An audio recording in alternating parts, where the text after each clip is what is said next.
سب سے بری حرکت کون سی ہے؟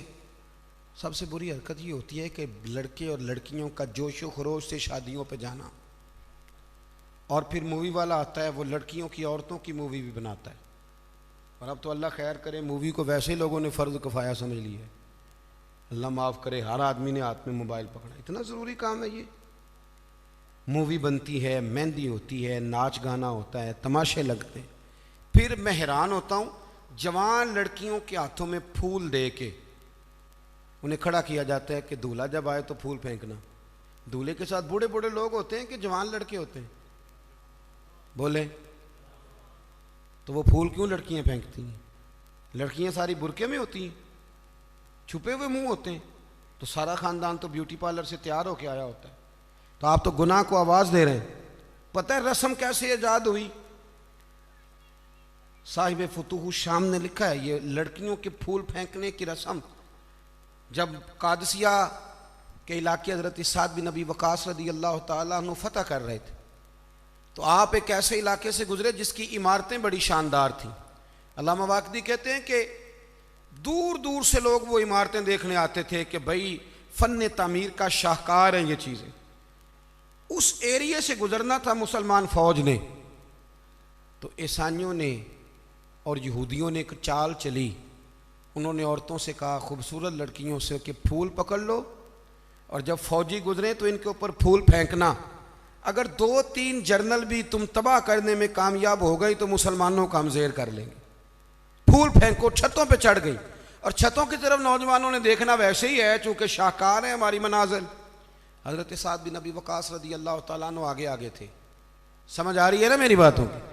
آگے آگے جا رہے تھے، کمان کر رہے تھے فوج کی۔ جب آپ نے دیکھا عورتیں چھتوں پہ ہیں تو حضرت سعد بن ابی وقاص شرارت سمجھ گئے، سازش سمجھ گئے۔ لوگ زہر بھی جو ہوتا ہے نا، زہر بھی دودھ میں ڈال کے دیتے ہیں، ڈائریکٹ نہیں دیتے، انہیں پتہ ہوتا ہے کہ زہر رگوں میں کیسے اتارنا ہے۔ جناب سعد بن ابی وقاص آگے آگے تھے، جب دیکھا عورتیں چھتوں پہ ہیں تو فوراً بولے، گھوڑے پہ چڑھ گئے اور فوج کی طرف توجہ کر کے کہنے لگے فوجیو تمہیں پتہ ہے نا اللہ کیا فرماتا ہے؟ رب فرماتا ہے مردوں سے کہو نظریں جھکا کے رکھے۔ نظریں کون بھلا؟ جی مومن مرد، قرآن مجید نے حکم دیا کہ مومن مرد نظریں، اس کا مطلب ہے مرد وہ نہیں ہوتا جو اکڑ اکڑ کے چلے، مرد تو ہے ہی وہ قد اونچا ہو نظریں جھکی ہوئی ہو، مرد کہتے ہی اسے۔ مردوں سے کہو نظریں جھکا کے رکھیں۔ 10,000 فوج تھی، عورتیں پھول پھینکتی نہیں، 10,000 فوجی گزر گیا پر ایک نے بھی نظر اٹھا کے نہیں دیکھا۔ جب سارے گزر گئے تو ان عورتوں نے پلیٹیں پھینکی اور کہنے لگی او بے شرمو یہودی اور عیسائیوں، تم کس طرح کے لوگ ہو، اپنے مقاصد کے لیے بہو بیٹیوں کو استعمال کرتے ہو، اور یہ کتنی شان والے ہیں، ایک آیت سنی ہے اور نظریں جھکا لی ہیں، تم بھی غلط ہو، تمہارا طریقہ بھی غلط ہے، آج کے بعد ہم مدینے والے رسول کا کلمہ پڑھیں گے، ہم مسلمان ہوا کریں گے۔ اور ہمارے ہاں شروع انہوں نے کی تھی، اور اللہ خیر فرمائے رنگ ہم نے پکڑ لیا اس کا۔ ہمارے ہاں عورتیں پھول پھینکتی، بزرگ نہیں پھول پھینک سکتے، نوجوان نہیں پھینک سکتے، خدا کا خوف کرے۔ اور پھر مرد عورتوں کا اختلاط ہوتا ہے، اور پھر اس سے آگے شادی کے بے پناہ خرچے، بے پناہ قرضہ اٹھا کے شادیاں کرتے ہیں۔ نکاح میں تو 2 آدمی جائیں گے، 2 جوڑے جائیں گے، اور میں آپ کو ایک شرعی حکم بتاتا ہوں، آپ کا سگا بھائی ادھر دیکھو میری طرف، سگا بھائی اپنے بیٹے کی شادی پہ اگر آپ کو نہ بلائے تو اس سے ناراض ہونا جائز نہیں۔ تسی تے میرے نال بھی ہو گیا، او بھائی سگا بھائی بھی اگر اپنے بیٹے کی شادی پہ نہ بلائے تو اس کی مرضی ہے، نہ بلائے چاہے نہ بلائے، اس سے ناراض ہونا جائز۔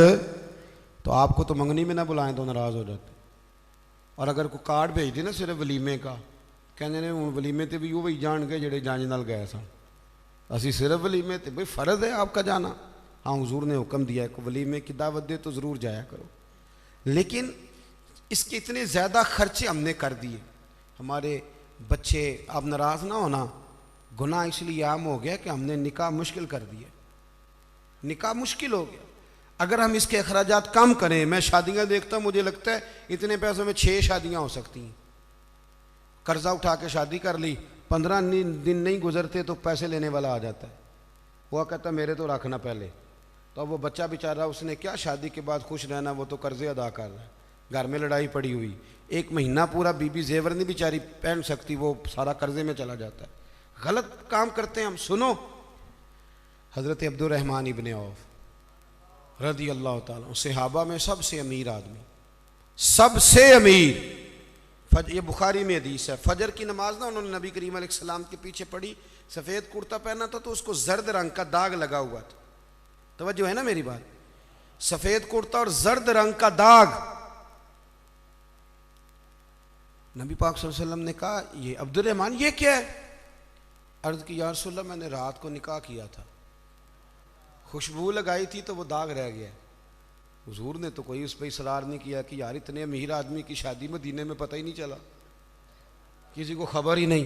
یہاں غریب بھی باز نہیں آتا، وہ بھی کہتا ہے میری ناک جو ہے وہ کٹ جائے گی اگر میں نے کروڑوں روپیہ نہ لگایا، تو جب پیسے لینے والے آئیں گے پھر کٹ جائے گی کہ چھوٹی ہو جائے گی مزید. مہربانی فرمائیں، آپ کس چکر میں پڑے ہوئے؟ حضور نے کیا فرمایا؟ نبی کریم صلی اللہ علیہ وسلم فرمانے لگے نکاح کر لیا تو ولیمہ ضرور کرنا، چاہے 1 بکری ہی ذبح کرو. تو اپنے گھروں کے اندر سکون کا ماحول قائم کریں، شادی اور بیاہ کو حضور کی سنت کے دائرے میں لے کے آئیں. یہ وفاداری کا رشتہ ہے، یہ خلوص کا رشتہ ہے. اس رشتے کو خلوص والی منازل کی طرف لے کر کے جائیں. بیوی خیال کرے کہ مجھے اپنی خامند کی خدمت کرنی ہے، خامند خیال کرے کہ مجھے بیوی. میں اکثر کہا کرتا ہوں، میں کہتا ہوں کہ اگر آپ بیوی کے ماں باپ کی عزت کریں گے تو وہ بھی آپ کے ماں باپ کی عزت کرے گی. آپ تو ماں بدولت کہتے میں نہیں کبھی سسرال گیا جی، وہ میں دروازے پہ چھوڑ کے آ جاتا ہوں، پھر وہ میں لینے بھی چلا جاتا ہوں چونکہ میں بہت بڑا نواب ہوں. تو آپ کیسے امید رکھتے ہیں پھر وہ آپ کے ماں باپ کی خدمت کرے گی؟ سنیں 2 باتیں عرض کرتا ہوں، بات ختم کرتا ہوں. سیدہ طیبہ طاہرہ حضرت ختیجۃ الکبریٰ رضی اللہ تعالیٰ. جب آدمی امیر ہو نا، غریب ہو جائے تو اس کے لیے بڑی مشکلات ہوتی. غریب امیر ہو جائے تو کوئی مشکل نہیں ہوتی. حضرت ختیجۃ الکبریٰ مکے کی ملکہ تھی، 20 کنیزیں نوکرانیاں گھر میں کام کرتی. پھر سیدہ ختیجہ کلمہ پڑھ گئیں، پھر مسلمان ہوئیں، حضور سے نکاح ہوا. اگرچہ حضور نے اعلان نبوت بعد میں کیا، لیکن حضرت ختیجۃ الکبریٰ رضی اللہ تعالیٰ عنہ کہتے ہیں میں تو اسی وقت یہ کلمے کا معنی جو میں نے بیان کیا یہی سمجھ لیں، میں تو اسی وقت ہی سمجھ گئی تھی جب میرے غلام نے آ کے بتایا کہ بادل کے ٹکڑے سایہ کرتے ہیں، درخت ان پہ جھکتے ہیں. فرماتے ہیں میں تو اسی وقت ہی محبوب کی غلامی میں آ گئی. نکاح ہو گیا، حضور کی بارگاہ میں آ گئی. فرماتی ہیں میں نے نا ظہر کے وقت سارا مال حضور کی خدمت میں دیا، 20 کنیزیں، غلام، ظہر کے وقت. اور عصر سے پہلے محبوب نے ہر شے اللہ کے رستے میں تقسیم کر دی. یہ وقت بھی بطور تمثیل ہے کہ جتنا زور عصر کے درمیان وقت ہوتا ہے اتنے وقت میں بانٹ دیا حضور نے سارا کچھ. اتنی امیر بی بی اور پھر وہ غریب ہو جائے. حضرت ختیجہ نے پھر وہ وقت بھی دیکھا کہ آپ کے کپڑوں کو 20 پیوند لگے ہوتے تھے، 20. پہلے کبھی پانی کا پیالہ اٹھ کے نہیں پیا، پھر گھر میں جھاڑو بھی دیتی تھی، پھر گھر کے سارے کام کرتی.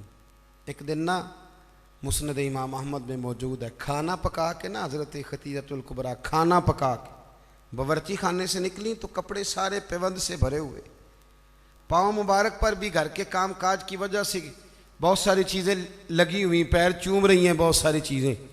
حضرت ختیجہ باورچی خانے سے کھانا پکا کے نکلیں اور جب محبوب کریم کے سامنے رکھا تو حضور مسکرانے لگے، غور سے سیدہ کا چہرہ دیکھنے لگے. یا رسول اللہ کیا ہوا؟ تو محبوب فرمانے لگے ختیجہ آپ کے آنے سے پہلے جبریل آ گئے اور وہ عرض کر رہے تھے یا رسول اللہ ختیجہ کھانا لے کے آ رہی ہے اور جب وہ آ جائے تو اسے اس کے رب کا سلام کہہ دیجئے گا.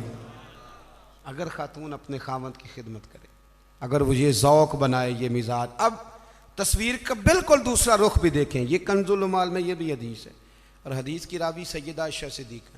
بس بات ختم کرنے لگا ہوں. سیدہ عائشہ صدیقہ کہتی ہیں دوپہر کو حضور آرام کرتے تھے، کھانے کے بعد لوگ ملنے نہیں آتے تھے. پر ایک دن نا ایک بوڑھی اماں آ گئی. اس نے جب دروازے کے سامنے آ کے وہ بولی تو حضور جلدی سے اٹھے، خود دروازہ کھولا، کھانا کھلایا، کھجوریں دی، سرکہ دیا، پیار کیا، محبت فرمائی. حضرت عائشہ صدیقہ رضی اللہ تعالیٰ عنہ کہتی ہیں یہ میں نے انفرادی رنگ دیکھا، باقی ہر ایک سے شفقت کرتے تھے، پر یہاں میں نے حضور کا انداز جداگانہ دیکھا۔ جب جانے لگی تو حضور نے تحائف بھی دیے۔ میرے دل میں خیال آیا حضور اب جائیں گے، رات کو واپس آئیں گے تو پوچھوں گی کہ یہ اماں کون ہے، لیکن محبوب تو لیٹ گئے۔ کہتے میں قریب گئی، قدموں میں بیٹھی، میں نے کہا یا رسول اللہ یہ کون تھی خاتون، آپ نے بڑا ہی پیار کیا۔ کہتی حضور اٹھ کے بیٹھے تو آنکھوں میں آنسو تھے۔ میں نے کہا یا رسول اللہ کیا ہوا؟ تو محبوب فرمانے لگے عائشہ یہ نا میری پہلی زوجہ سیدہ خدیجہ کی سہیلی تھی، یہ جب ہم مکے میں رہتے تھے تو یہ آیا کرتی تھی، خدیجہ کھانا بھی کھلاتی تھی، پیار بھی کرتی تھی، تحفے بھی دیتی تھی۔ آج جب یہ لوٹ کے دوبارہ آئی ہے تو خدیجہ کی یادیں تازہ ہو گئی، میں نے اسی طرح وقت دیا ہے، کھانا کھلایا ہے، تحائف دی ہیں، اور حدیث کا آخری جملہ حسن العہد من الایمان۔ محبوب فرمانے لگے وعدے، عہد اور رشتے اچھے طریقے سے نبھانا یہ بھی ایمان کا حصہ ہے، تعلقات اچھے طریقے سے نبھانا یہ بھی ایمان ہے۔ بہت فکر کے ساتھ شریعت کے دائرے کے اندر رہ کے نکاح کیا جائے۔ دیکھیں کسی کے دیندار ہونے کا پتہ ہی تب چلتا ہے جب اس کے گھر میں کسی کی شادی ہوتی ہے، محفل میں تو سارے نیک ہوتے ہیں، تبھی تو پتہ چلتا ہے کہ اب اس کا دین سے کتنا رشتہ ہے۔ شریعت کے دائرے میں رہیں، نکاح کو آسان کریں۔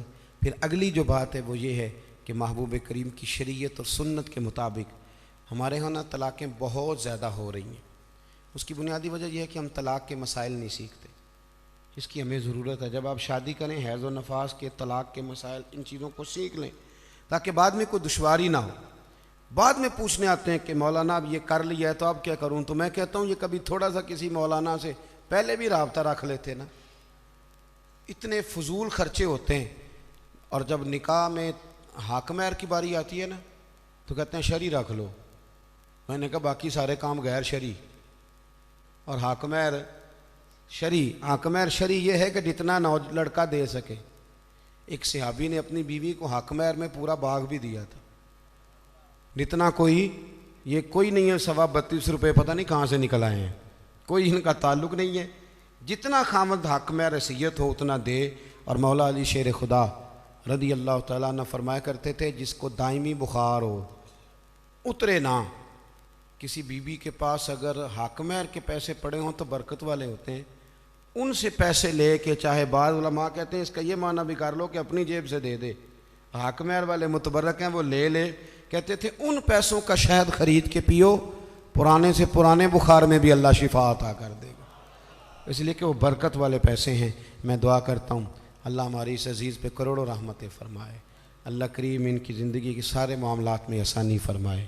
آپ کی محفل اگر جاری رہے گی بڑی اچھی بات ہے، محفلیں تو سرکار کی ہیں۔